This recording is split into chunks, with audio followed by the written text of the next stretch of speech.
안녕하십니까? 알쓸성인, 알아두면 쓸모있는 성경 속 인물 이야기 김신옥 목사입니다. 사랑하는 우리 대도교회 성도 여러분, 한 주 동안 평안하셨습니까?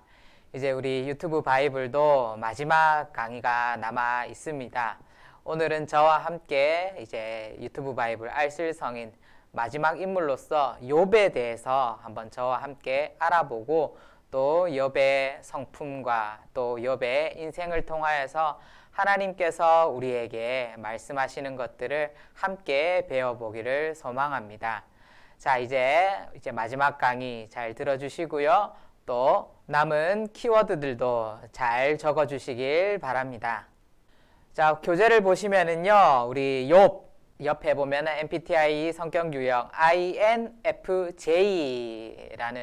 성격 유형이 있습니다. 제가 참고로 말씀드리자면은요, INFJ 유형은요, 우리나라에 채 2%밖에 되지 않는 우리나라에서 가장 보기 드문 그런 유형의 성격이라고 보시면 좋을 것 같습니다.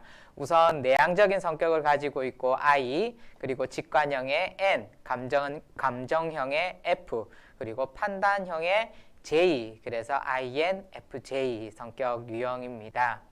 우리 옆쪽에 그림을 보시면은요, 우리 중간에 있는 사람이 욥입니다. 제라드 세거스의 환자 욥이라는 그림인데요.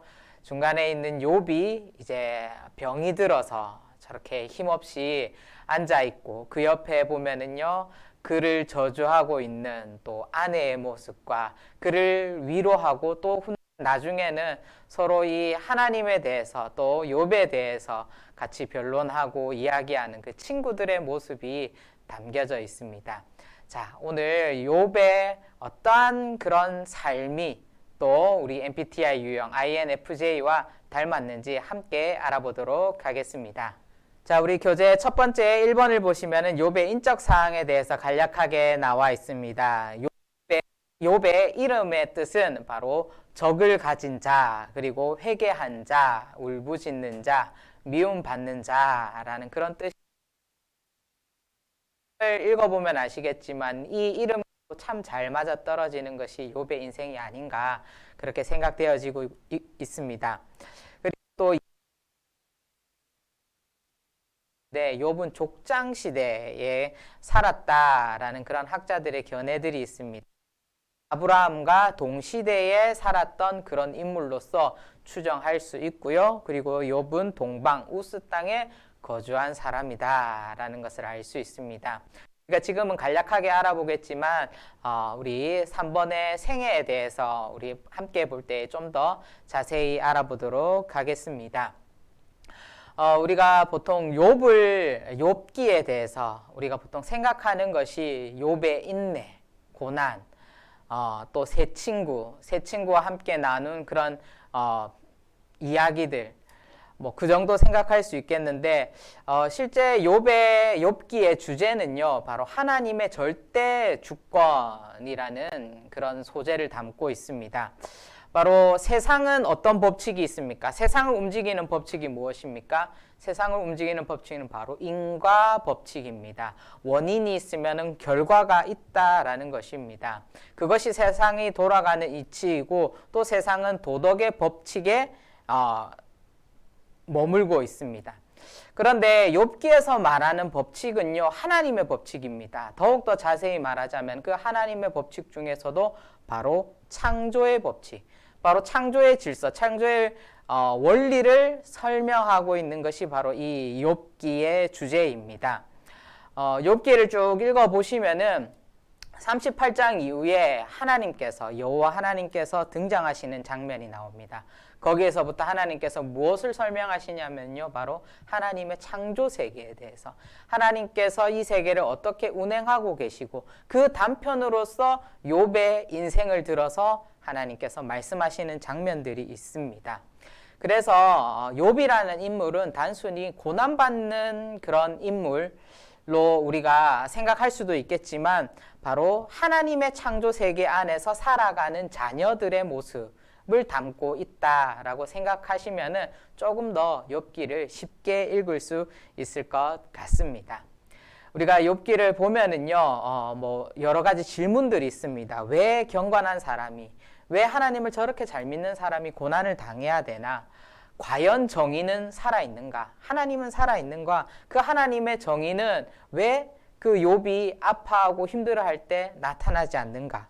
그리고 또 하나님은 과연 고통받는 자녀들, 믿는 자녀들의 삶에 대해서 관심을 가지고 있으신가? 라는 그런 의문이 생기기도 하고요. 그런 다음에 과연 이 부조리한 세상, 이 부조리가 가득한 세상 가운데 정말 하나님의 선하심이 있을까? 라는 그런 질문들도 우리가 생각나게 할 수 있습니다.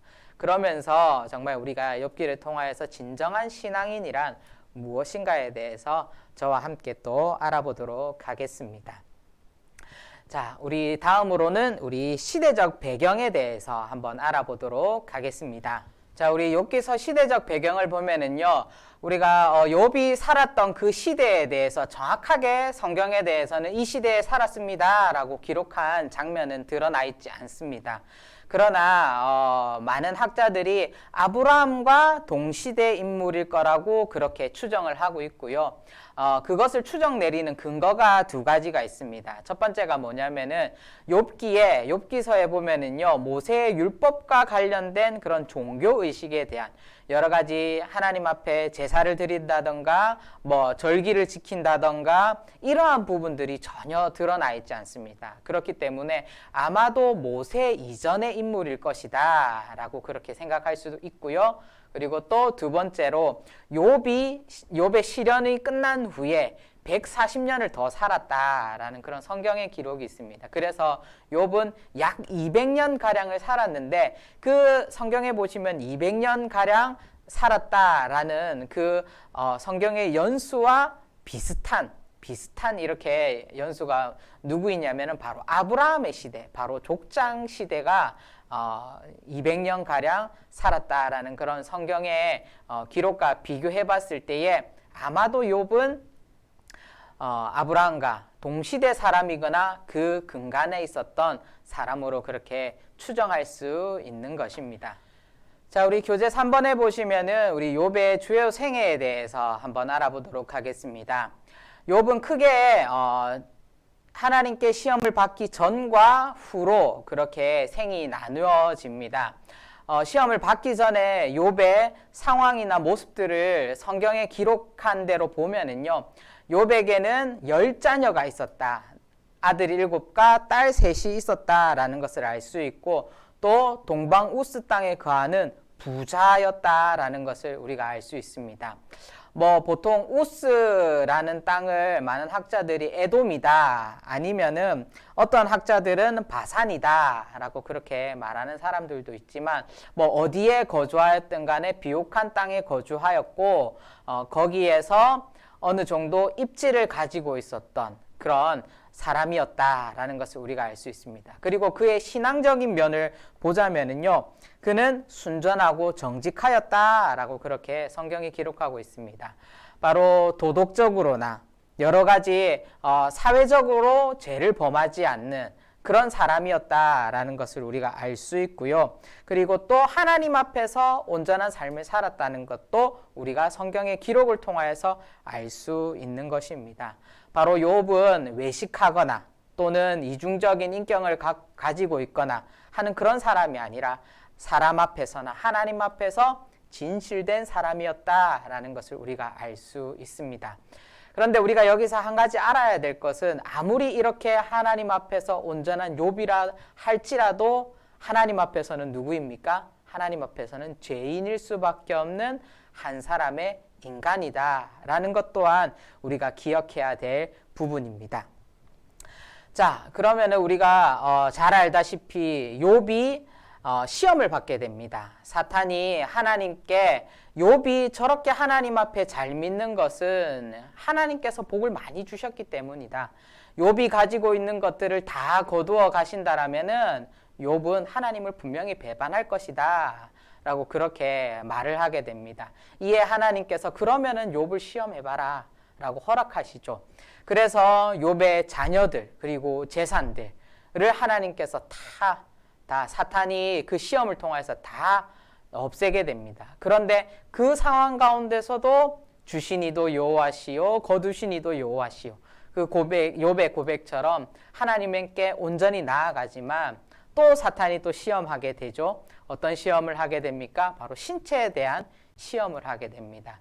욥의 몸에 악성 종기가 돋게 하여서 저 몸에 악성 종기가 돋으면 분명히 하나님을 떠나고 그 신앙을 버릴 것이다 라고 그렇게 말하지만 욥은 어떠했습니까? 그런 고통과 고난 중에서도 또 그 가운데서도 아내가 하나님을 저주하고 죽어버려라 라고 하는 그 말이 있었지만, 그러한 저주가 있었지만 그 상황 가운데서도 욥은 인내하며 하나님 앞에 나아갔던, 그런 또 하나님 앞에 고백했던 그런 욥의 모습을 볼 수 있습니다.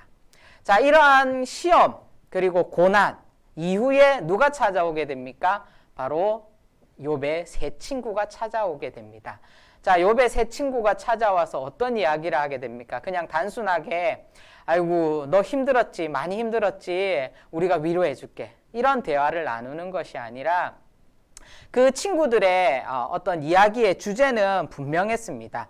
그 이야기의 주제가 뭐냐면은요, 욥, 너가 지금 이렇게 시험을 받고 징계를 당하는 것이, 고난 당하는 것이 다 너의 죄 때문이야. 그래서 너는 하나님 앞에 회개해야 돼 라고 그렇게 말하는 그런 친구들의 모습을 볼 수 있습니다. 여기서 등장하는 친구 3명이 있죠. 우리가 잘 아는 친구. 자, 첫 번째 누구입니까? 엘리바스입니다. 엘리바스. 자, 엘리바스는 요즘으로 따지자면은 종교적 교조주의자입니다. 무슨 말이냐면은요, 교조주의자란 말은 편협한 자기 교리에 빠져서 진실을 알지 못하는 그런 사람을 뜻합니다. 바로 하나님께서 이렇게 욥에게 고난과 고통을 주는 것이 바로 다 너 잘못이야, 너가 잘못해서 그렇게 하는 거야 라고 계속 욥을 밀어붙이고 있는 것이 바로 엘리바스의 모습입니다. 그런데 이 사람은, 그냥 엘리바스는 자신감만 넘치지 결국에는 자기중심적인 사람밖에 되지 않는다라는 것을 우리가 성경을 통하여서 볼 수 있습니다. 자, 그리고 등장하는 두 번째 친구가 누구냐면 빌닷이라는 친구가 나옵니다. 자, 이 빌닷이라는 사람은요, 전형적인 종교인입니다. 자, 그는 교의 전통에 가장 기초를 두고 있는 그런 사람입니다. 뭐 어떤 격언이나 지혜나 이런 부분들에 대해서는 정말 탁월한 능력을 가지고 있는 그런 사람입니다. 그런데 이런 사람들은 말뿐이지 욥이 당하고 있는 실제적인 이런 고난에 대해서, 고통에 대해서는 전혀 이런 문제를, 어떻게 보면 문제를 해결해 줄 수 없는 말만, 뜬구름 잡는 말만 계속하고 있다라는 것을 우리가 볼 수 있고요. 그리고 또 한 친구, 소발이라는 친구가 나옵니다.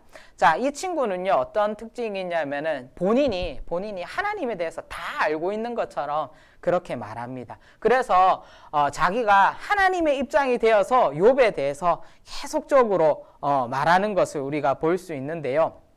어떻게 보면은 이 세 사람 중에서 가장 하나님 앞에 미움을 받은 사람이 아닐까라는 그런 생각이 듭니다. 왜 그러냐면은 자기가 하나님인 것처럼 욥에게 말하고 있기 때문입니다. 그래서 연약한 인간으로서 감히 하나님의 그 입장이 되어서 말한다라는 것 그 자체가 어떻게 보면은 욥에게 아무런 도움이 되지 않는 말을 하고 있다라는 것을 우리가 볼 수 있습니다. 우리가 성경을 욥기를 읽어보면은요, 친구들이 하는 말이 다 맞는 말입니다. 틀린 말이 없습니다. 그러나 그 안에서 우리가 잘 살펴보아야 될 것은 정말 하나님께서 욥에게 원하시는 그 뜻과 하나님의 계획을 이 친구들이 말해주지 못하고 있다라는 것입니다. 자, 그리고 나서 이 세 명의 친구 이후에 또 한 사람이 등장하는데요. 욥기 뒤 후반부에 보면은 엘리후라는 그런 사람이 등장하게 됩니다. 자, 이 엘리후라는 사람은요, 이 세 친구들이 자기 어떤 편협에 사로잡혀서 계속 이야기를 하고 있지만 엘리후는 등장과 동시에 이 욥에게도 그렇고 친구들에게도 그렇고 무조건 정죄하지 않고 본질을 깊이 생각해 볼 것을 이렇게 어떻게 보면은 서로 이 삼자 간의 이 대화의 타협점을 마련해 주는 그런 사람으로 볼 수가 있습니다. 그런데 실제적으로 이 엘리후라는 사람도 이 욥이 당하는 실제적인 이 고통의 이유, 원인에 대해서 분명하게 말해주지는 않습니다. 우리가 그래서 성경에 보시면은요, 38장에 보면은 이제 38장 전에는 이 세 친구 그리고 엘리후의 대화가 나오지만 38장 이후에 누구가 등장하게 되냐면은 실제적으로 여호와 하나님께서 등장하셔서 바로 이 세 친구와 욥에게 말씀하시는 그런 장면들이 나오는 것을 우리가 볼 수 있습니다.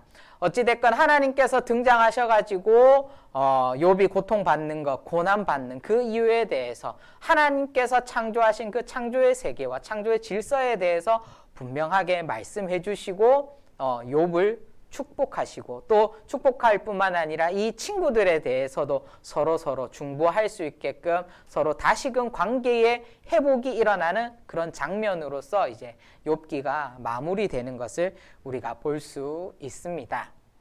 자, 제가 이렇게 말로써 쭉 설명을 해드렸는데요.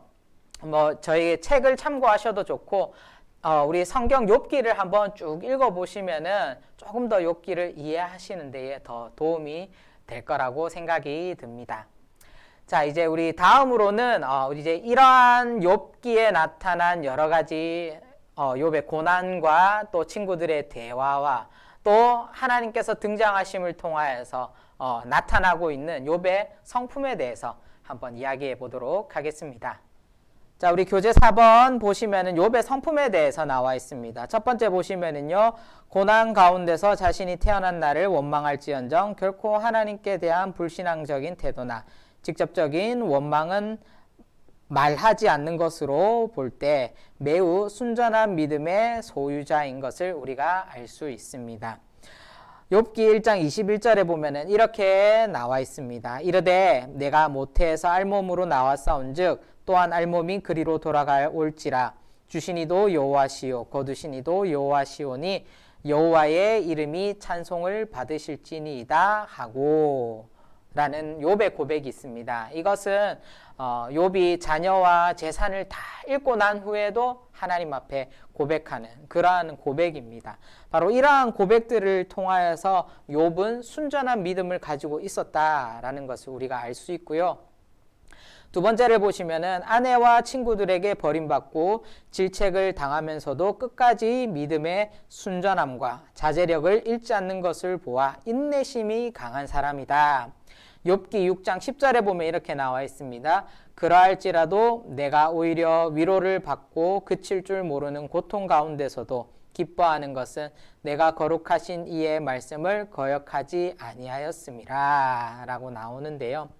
바로 이러한 고통 가운데 있을지라도 하나님 앞에 기뻐할 줄 아는 그런 정말 인내력을 가지고 있고 또한 여러 가지 친구들의 공박을 통하여서 정신적인 스트레스를 받을지라도 그것에 대해서도 하나하나 변론하고 있는 자제력을 잃지 않는 그런 욥의 모습을 우리가 볼 수 있습니다. 자, 3번을 보시면은 하나님의 말씀을 듣고 자신의 어리석음과 죄악을 깨달은 즉시 회개한 것으로 보아 겸손한 자임을 우리가 알 수 있습니다. 자, 욥기 42장 2절에 보면 이렇게 나와 있습니다. 주께서는 못하실 일이 없사오며 무슨 계획이든지 못 이루실 것이 없는 줄 아오니 라는 고백을 통하여서 하나님께서 전능하시다. 하나님께서 이 세계에 우리 인생의 주권자이시다 라는 것을 선포하는 것을 통하여서 욥의 성품을 우리가 알 수 있습니다. 자, 그리고 4번에 보시면은 자신을 그렇게 호되게 공박했던 친구들이었지만 즉시 그들의 사과를 받아들이고 친구를 위하여 중보기도까지 드린 것으로 보아 관용이 풍부한 자임을 우리가 알 수 있습니다. 하나님께서 여호와 하나님께서 등장하셔서 이 욥의 친구들에 대해서 질책하시는 장면이 나옵니다. 그 질책하는 장면 이후에 보시면은 바로 욥이 이 친구들을 위하여서 중보하였다라는 그런 성경의 기록을 통하여서 바로 이 욥의 성품에 대해서 우리는 알 수 있는 것입니다. 자, 그러면은 이러한 욥의 성품이 바로 MBTI 유형 중에 어떠한 유형과 가장 닮아 있냐라고 하면은요, 바로 INFJ 유형과 가장 많이 닮아 있습니다. INFJ의 성격 유형의 특징, 장점을 보자면은요, 첫 번째로 강한 직관력을 가지고 있습니다. 그리고 이 사람들은요, 경청을 잘합니다. 그렇기 때문에 아마 이 욥의 세 친구의 이런 공박 속에서도 친구들의 이야기를 잘 듣고 변론할 수 있지 않았나라는 그런 생각이 들고요. 그리고 이 사람들의 특징은 점잖고 온화한 성격을 가지고 있고 또 성실하고 끈기 있다. 그렇기 때문에 아마 욥은 부자가 될 수 있지 않았을까라는 그런 생각도 드는 대목인데요. 그리고 또 INFJ의 성격 유형 중에 진지함 그리고 정직함이라는 것이 정확하게 이 욥을 묘사하는 욥기 초반에 나오는 그런 욥의 모습과 닮아 있고 또 너그러운 성품을 가지고 있다. 아마도 이런 너그러운 성품으로 인하여서 이 친구들을 끝까지 친구들의 이야기를 들을 수 있고 마지막까지도 이 친구들을 끌어안을 수 있었던 것이 아니었을까라는 그런 생각이 듭니다. 자, 그러면 우리 이 INFJ의 실생활에 대해서 한번 조금 더 알아보도록 하겠습니다. INFJ 유형의 실생활을 보면은 이렇습니다. INFJ는요, 내가 피곤해도 남을 배려해 주는 게 오히려 편한 성격 유형입니다.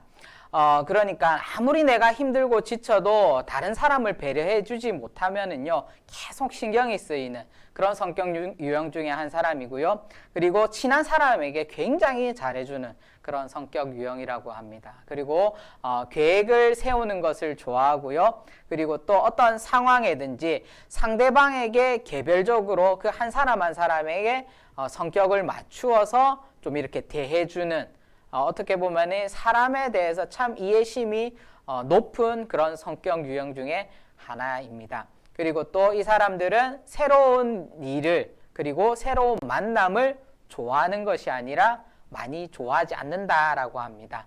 어떻게 보면은 도전하는 부분들 또 새로운 것을 막 찾아다니는 그런 성격 유형이 아니라는 것이죠.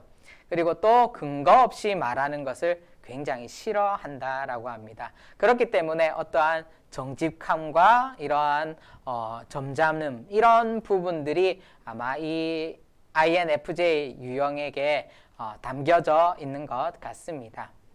자, 우리 교재 5번을 보시면은 구속사적 의미에 대해서 우리 네 가지가 나와 있는데요. 우리 첫 번째 보시자면은요. 제약되고 유한한 인간은 이 세상에서 일어나는 숱한 삶의 문제들을 결코 다 이해할 수 없으므로 오직 창조자요 우주와 역사의 절대 주관자이신 하나님의 섭리에 대해 절대 신뢰하며 절대 순종해야 함을 보여준 사람이다. 그렇습니다. 바로 이러한 세상 속에서 일어나고 있는 그런 모든 문제들 가운데 바로 하나님께서 모든 것을 주관하신다. 그것이 하나님의 절대 섭리 안에 있음을 삶을 통하여서 어떠한 사건들을 통하여서 보여준 사람이 바로 욥입니다.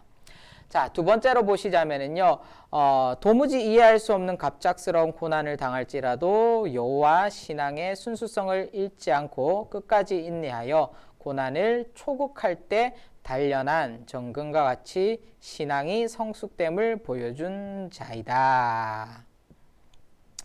자, 바로 이러한 여러 가지 시험, 자녀들이 죽고 재산이 사라지고 또 자신의 몸에 병이 들을지라도 그러한 심한 고통과 절망과 고난 가운데서도 정말 하나님을 잃지 않는 그 신앙의 순수성을 잃어버리지 않는 그런 성숙된 신앙을 보여준 사람이 욥의 모습인 것을 우리가 알 수 있는 것입니다. 자, 그리고 세 번째를 보시자면요. 성도는 마땅히 사람 앞에서 끝까지 신앙의 순결을 지켜야 하며 동시에 하나님 앞에서 항상 근본적으로 죄인임을 자각해야 한다는 교훈을 보여주었다. 바로 우리가 사람 앞에서나 하나님 앞에서 우리의 신앙을 지킬 수 있어야 된다라는 것입니다. 특별히 우리가 사람 앞에서는 정말 하나님의 영광을 위하여서 살아가야 되고, 또 하나님 앞에서는 우리가 끝까지 하나님 앞에 죄인임을, 우리가 늘 하나님 앞에 완전하거나 완벽할 수 없는 인간임을 고백해야 되는 것입니다. 그것을 온전히 보여준 사람, 바로 이것을 통하여서 우리가 하나님 앞에 나아갈 수 있음을 보여준 사람이 바로 욥이라는 인물입니다. 자, 그리고 네 번째로는 시험을 통과한 후에 처음보다 갑절의 축복을 받은 그의 생애는 시험에서 이긴 자가 하늘나라에서 받을 상급에 대한 소망을 제시해 주었습니다. 바로 우리가 이것만을, 이 하늘의 복만을 우리가 보고 살아가는 것이 아니라 정말 우리의 인생 가운데 시험이 있고 고난이 있고 또 하나님께서 주신 여러 가지 사명들이 있는데, 그 시험과 사명들 또 우리에게 주어진 신앙의 삶들을 헤치고 나갈 때, 그때에 바로 하나님께서 하늘의 상급을 주신다라는 것을 우리는 욥을 통하여서 알 수 있는 것입니다. 우리 교재를 보시면은 6번과 7번은 교재를 참고해서 읽어 주시고요. 그리고 우리 이제 8번째로 우리 욥의 평가와 교훈에 대해서 한번 이야기해 보도록 하겠습니다. 자, 우리 8번째 평가 및 교훈. 첫 번째 보시면은요, 욥은 엄청난 고난 속에도 믿음의 순수함을 잃지 않고 인내로 고난을 극복한 성숙한 신앙인이다. 바로 우리가 인생에서 닥쳐올 수 있는 모든 그런 고난을 다 겪은 것이 욥이 아닐까 생각이 듭니다. 자녀의 죽음과 재산이 없어진 것과 그리고 자신의 몸에 병이 든 것. 우리가 인생을, 저는 많이 살지는 못하였지만 인생을 살아가다 보면은 이 세 가지가 어떻게 보면 가장 큰 인생의 문제인데, 욥은 이 모든 것을 다 한꺼번에 당했습니다. 그러한 상황 가운데서 정말 극심한 고통 가운데서도 인내로 이 고난을 극복한 성숙한 신앙인의 모습을 우리는 욥에게서 발견할 수 있는 것입니다.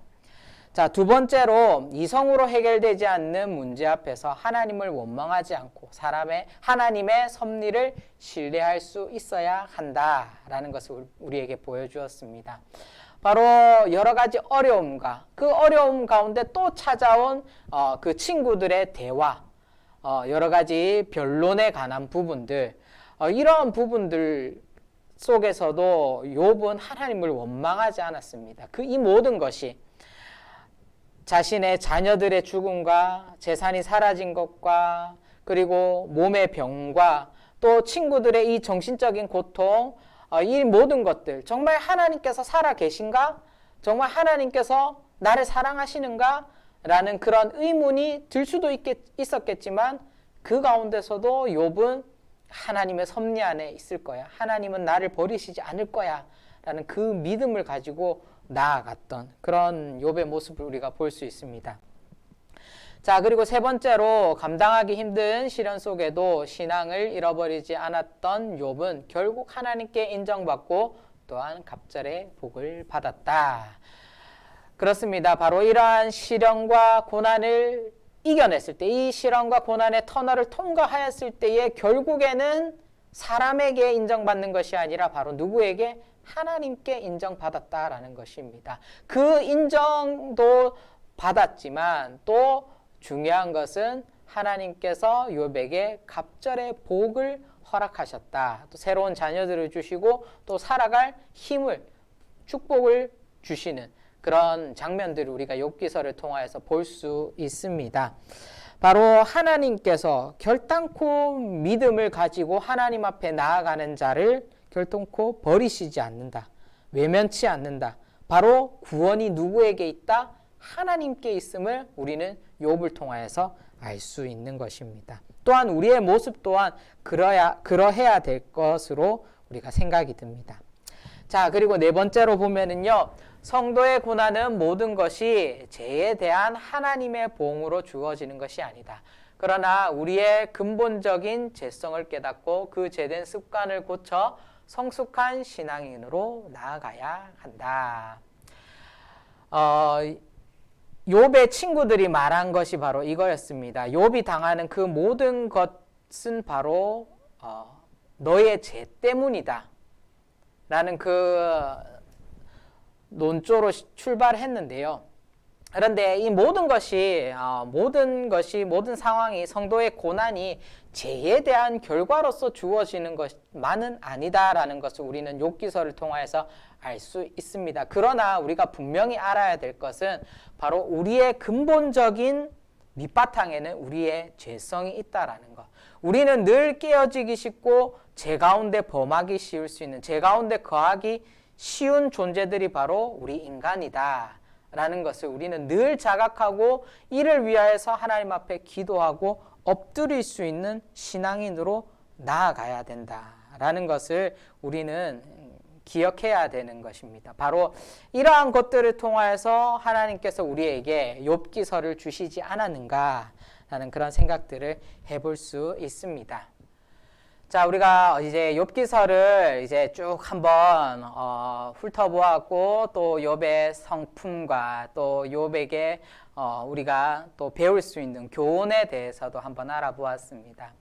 자, 우리가 욥기서를 처음 읽을 때 보면은요, 참 어렵게 느껴진다라는 그런 생각들을 많이 하실 겁니다. 그런데 우리가 이 욥의 주제에 대해서 정확하게 우리가 생각하고 인지하고 있다면은 욥기서도 그렇게 어렵지 않을 것입니다. 제가 앞서 말씀드린 바와 같이 욥기의 주제는 어떻게 욥의 인내와 욥의 고난에 포커스가 맞추어져 있는 것이 아닙니다. 욥기서이지만 욥에게 초점이 맞추어져 있는 것이 아니라 바로 어쨌든 욥기서에도 초점은 하나님께 맞추어져 있습니다. 바로 그 하나님의 섭리와 하나님의 질서에 대해서 그 초점이 맞추어져 있는 것을 우리는 기억하고 이 욥기서를 읽어야 할 것입니다.